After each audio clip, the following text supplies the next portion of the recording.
Hello everyone. आज का ये वीडियो वर्किंग वीमेन के राइट के बारे में है, जो कि मैटरनिटी बेनिफिट राइट। अगर कोई वीमेन प्रेग्नेंट है तो उसको मैटरनिटी बेनिफिट का राइट है। तो मैटरनिटी बेनिफिट मिलना कोई फैसिलिटी नहीं है, ये एक वीमेन का लीगल राइट है।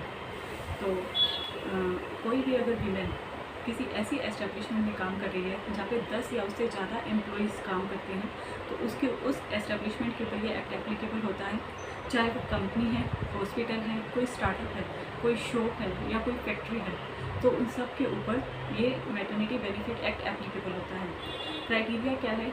उस वीमेन ने कम से कम 80 दिन अगर वहाँ पे काम किया है तो वीमेन का राइट हो जाता है कि उसे मैटरनिटी बेनिफिट के अंदर पेड लीव दी जाए।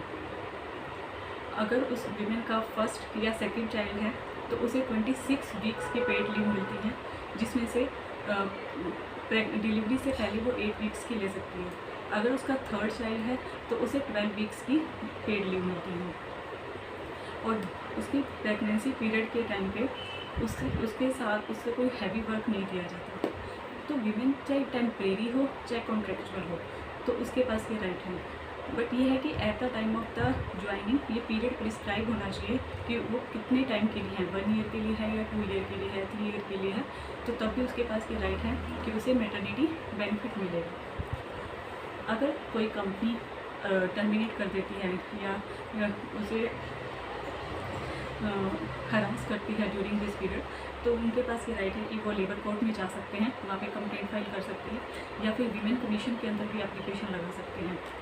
तो फिर उस कंपनी के ऊपर फाइन या फिर इम्प्रिजनमेंट जो भी लेबर कोर्ट को ठीक लगेगा वो उनके ऊपर इम्पोज किया जाता है। इसके जो लीडिंग केस हैं, एक केस हुआ था Rakhi Dubey versus ministry of health, जिसमें कि एक वीमेन जो थी वो प्रोबेशन पीरियड पे थी, यही राखी दुबे, और वो प्रेगनेंसी पीरियड के टाइम उन्हें हटा दिया गया था।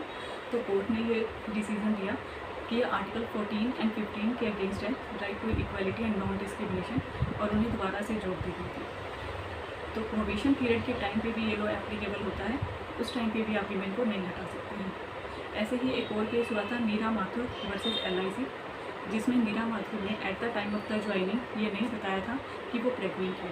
तो इस बेस पे LIC ने उन्हें हटा दिया था। तो कोर्ट ने डिसीजन लिया कि ये totally up to the women है, उसका ये प्राइवेट राइट है कि वो बताए या ना बताए। तो इसलिए उसे दोबारा जॉब पे भी रखा गया और उसे कॉम्पनसेशन भी दिया गया।